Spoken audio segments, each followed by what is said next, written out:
What's up, marker heads? It's Karen from Art by Karen E. Haley, and today I have a drawing of Munchlax. I did this one for my husband as a gift, and mainly because his favorite Pokemon is Munchlax, but also because for Christmas last year I gave him a binder with Pokemon cards because he had a small collection and he was starting to get more and more into Pokemon cards, and so for Christmas I gave him a binder and did artwork for the cover, and I thought it would be a cool idea to give him dividers in his binder for each Pokemon type, because that's how he organizes his Pokemon cards, is by type. And so for his normal type I decided to do Munchlax.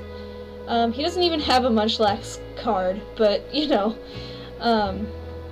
just really likes this Pokemon, especially the way that it acts in the movie, and I think that he kind of identifies with it because it likes to just eat food and snack on stuff, and he's definitely one of those kind of guys who just really likes food. And I just decided to draw it eating a hamburger because, hey, why not? Or a cheeseburger. There's cheese on there. For the background, at first I was just going to do this one in kind of like regular daylight kind of scene, and then I thought that it would be cool to do kind of a rainbow, like a pale rainbow background, because the Pokemon cards for the colorless energies are sort of rainbowy, and I thought that would be really cool to put that into the design of the artwork as well. And it's really a fun way to shade is by using kind of a slightly rainbowy blend. And so what I did when I did the lighting was I used really light, really pale markers. At the top of all of the highlights it's like BG000, and then it fades to G20, and then to Y000, and then to R000. And I think that it's a really cool gradient, and I really like the way that this artwork turned out. It makes me happy whenever I look at this picture because it's just like a nice summer's evening type of picture. I don't know, I really like this picture. And with it being winter right now, it's kind of nice to think of nice weather. So to color Munchlax, I started really light because even though Munchlax is a dark color, I really wanted to get this one right, and so I was afraid to start with dark colors. And also laying down a base coat with lighter colors really does help the dark colors to go down more evenly. And so that's kind of a little tip that I have, is that if you are working on a big scale like this picture, this is a 8x11 picture, and that's a pretty big area to color. And so if you want your dark colors to be smooth, I would suggest coloring down a base layer first, because it just helps make the colors smooth and much easier to look at. It's really easy to rush things as well, and so that's another tip that I have, is that if you are coloring something this big, don't try to rush don't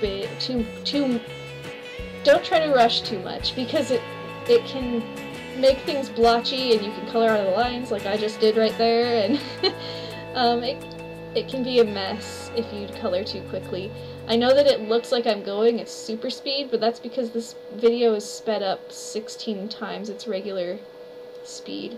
I actually spent 2 hours and 15 minutes working on this picture, and let me tell you, that was mostly coloring Munchlax's body, because I just really had to layer and layer and layer.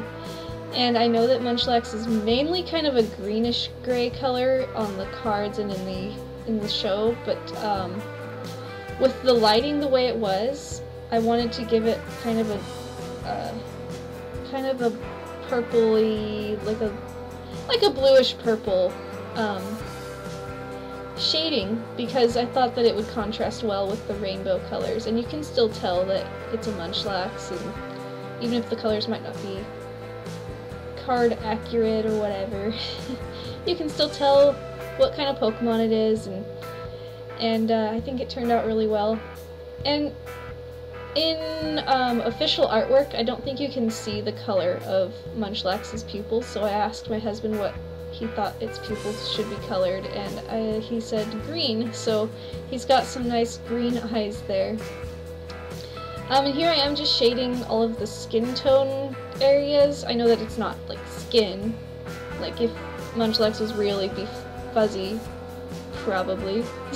But anyway, it's a skin color. It's actually E51 and E30 with a little bit of Y000 over it, and so anyway, I shaded that with a mixture of blue violet and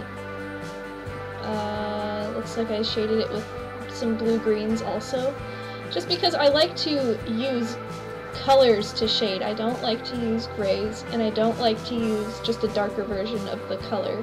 I feel like using a color that contrasts a little bit with your base color adds a lot of interest to the picture, and I think that it's really fun to do. And with markers you can do something like this. Like, I know that with paintings it's really hard to achieve something like that, but with the Copics it's really easy.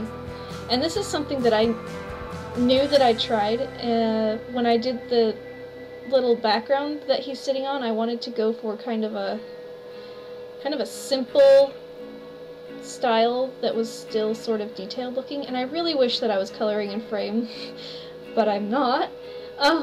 So what I did was I basically used the same colors that I was using on Munchlax's body, but with green as a base. So the green I used was G21, and then I laid over all of it with oh, maybe it was BG72 that I used for my green. I can't remember for sure. I'd have to look back at my color sheet, and I'll write down the colors I used in the description. But anyway, I shaded from the top of the plants down to the bottom of it. I shaded dark at top with this blue-violet color. I think it's BV04. And then I faded it down to BG72. And then as I got lower, I added more leaves but used much lighter colors, and then I actually colored them in with BG72 and faded it with the pink color that you see there. That was kind of like the base of the picture itself. And I really wanted to add some interest to the upper part of the picture too, so I put a lot of pollen in the air and just particle effects and stuff like that, just to have something to look at. And I kind of stuck with colors that were the same as the background but darker, just because I wanted them to be not very noticeable. And I even came in and added faint plants in the background with violets and I think R01. Oh man, it's been so long since I've colored this that I can't remember. But I love the way this background turned out. It's really simple and it's really pretty and basic, and I kind of would like to get a print of this because I really like this picture, and I don't know.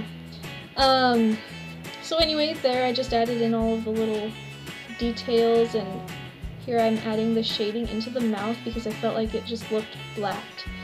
And so that's pretty much the final touches on this picture.